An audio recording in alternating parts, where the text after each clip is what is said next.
Hey guys, Jack here from Peach Guitars, and today I'm going to introduce you to the much hotly anticipated new addition to Kingtone's pedal lineup, the Soloist.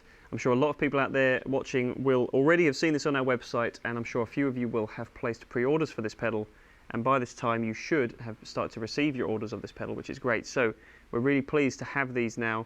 The Soloist is basically one side of the Duellist pedal that has been the flagship Kingtone pedal for several years. It's an overdrive circuit, largely based on an 808 tube screamer style pedal.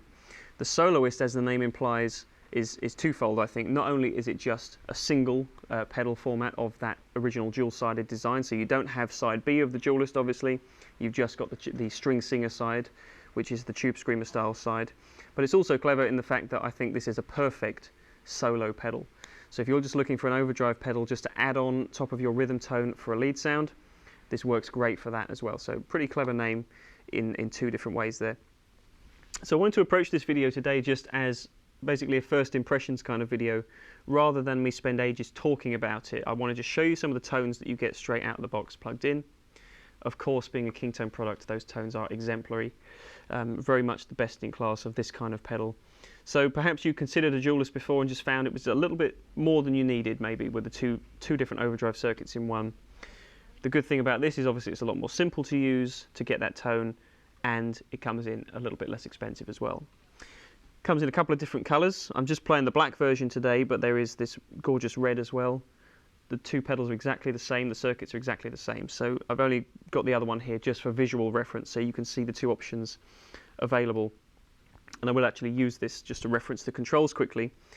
Before I play any more and start to change the controls on the pedal, let me just break down what you've got so it's easier to understand what I'm doing when I'm changing things.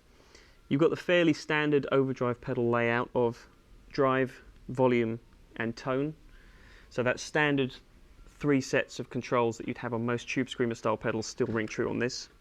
Now where it starts to get a little bit different on the Soloist is you've got some extended frequency control options that you wouldn't have on most typical TS style overdrives, and that in my opinion is kind of where the string singer side of the Duellist, which is the same circuit, always got its magic, in the fact that you can manipulate not only the high frequencies, but also you can add in some of that low end that you tend to lose from a TS style overdrive, which is not always everyone's cup of tea. Sometimes you really want to get back some of those lows, especially if you're playing a Fender style amp, a Strat style guitar.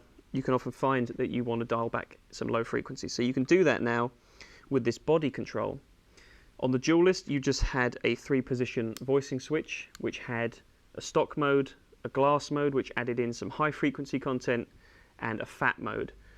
You've still got the 3-position switch, but the fat mode has basically been taken over by this pot. So you can now dial in exactly how much low end you want, all the way from the stock mode, all the way up here to it's marked heavy, so that you can have kind of the maximum amount of low frequencies come back into your tone.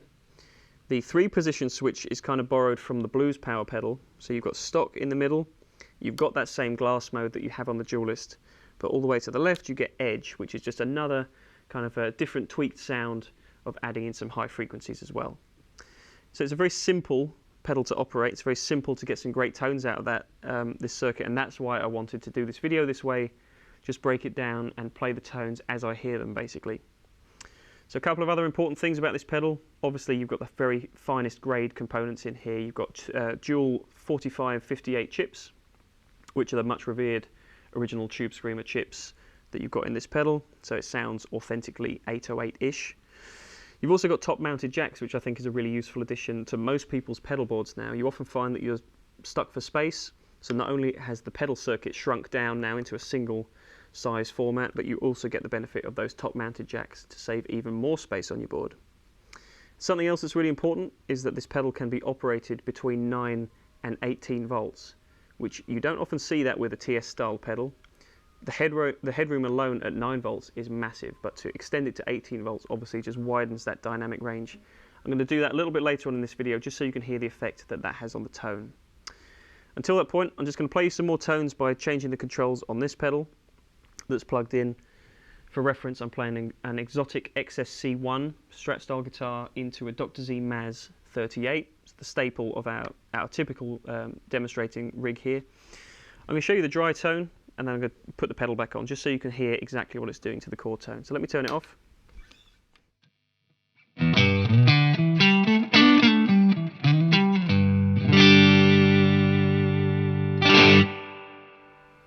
Okay, there's the dry tone, here's the overdrive tone.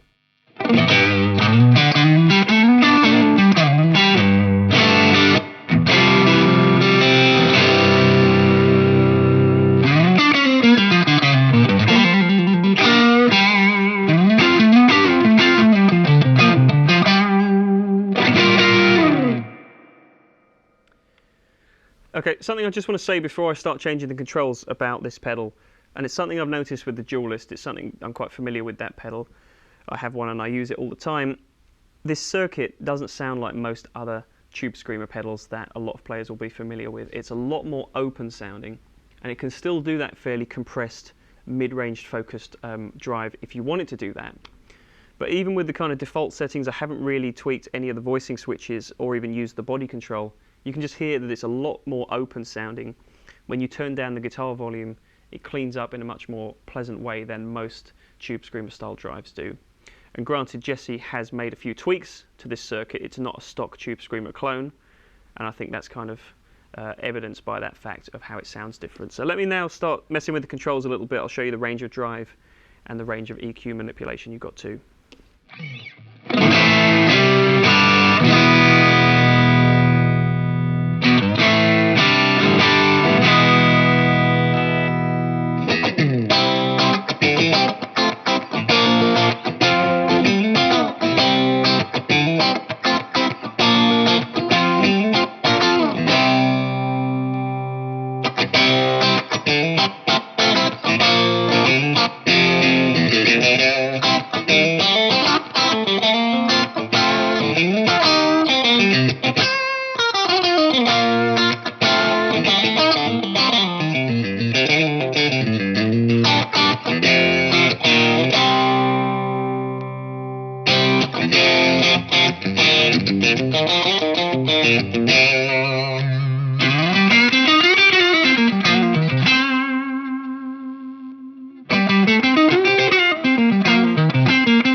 Okay, so I did a fair bit of sort of control twiddling there, and you'll hear that there's a huge range of different tones in the pedal, all the way from that really low gain, clear boost. You could almost use this as a pure clean boost if you wanted to, because of the amount of EQ manipulation that you've got. It's not just that mid-pushed thing anymore.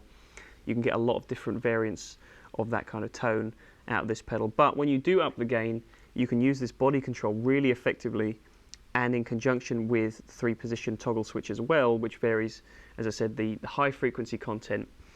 You just got a huge range of different tones in this pedal, and it's always musical, even at the extremes. So you'll hear it took the Strat everywhere from those thin, really mid-push tones to some really fat sounds on the bridge pickup of a Strat, which you don't always associate with this sound. And I purposefully wanted to show you that this pedal can do a lot more than the cliched tube screamer kind of sounds. It will do all that stuff, but you can push it a lot further, you can do a lot more with it, and it's a lot simpler to get those tones out of it easily, I think. Okay, so last thing I want to do is just show you the difference in tone between the 9-volt setting and the 18-volt setting. So I'm just going to play a little bit with one of my favorite settings at 9 volts. I'm going to quickly switch to 18 volts on the power supply, and you'll hear the headroom difference.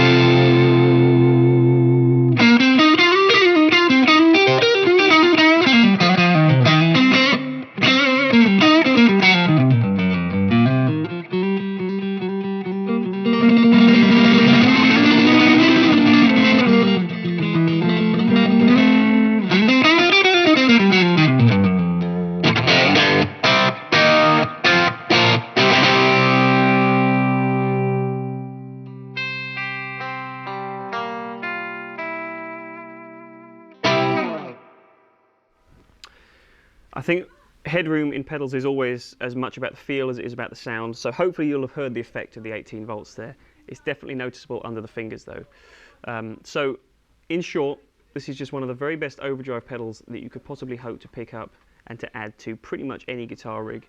I know it's a particularly expensive pedal, but I just think you should understand that with the Kingtone products, all of the Kingtone products, and the Soloist is no exception, you're just getting the very highest level of attention to detail and the great reference to those original vintage circuits just with a modern spin. I don't think there's any company out there doing a better job of that than Kingtone Guitar. So hopefully you've enjoyed this little overview of the Soloist. If you want to find out any more information about the pedal, you can do so at peachguitars.com. You can also order one for yourself, and you've got the fantastic choice once again of the classic black finish or the really nice sparkly red. I'd have a hard time choosing, so why not get one of both? I think that if you want to just kind of address the final question of whether you should get one of these or a Duellist, my own personal opinion would be, if you're looking to use an overdrive pedal in the most conventional sense, which is usually to boost either a clean amp or a semi-overdriven amp for a lead tone, the Soloist will afford you even more flexibility in a single pedal for that application. The Duellist is of course still an amazing dual purpose overdrive, but the Soloist just takes that probably arguably the most popular side of the Duellist, the tube screamer, string singer side, and just makes it even more usable, even more versatile. And as you'll have heard, with options like the 18 volt setting, you can use it in a real amp-like kind of sound as well as just a classic tube screamer sound too. Okay, hopefully that all made sense. There's a bit of rambling there, but just wanted to let you know what I think about the pedal. As I said, if you want to find out more information, you can do so at the website. Thank you so much, as always, for watching. If you've enjoyed it, please leave us a like, comment down below with your thoughts, and make sure that you subscribe to our YouTube channel. So there we are. Thanks guys, I'll see you in the next one.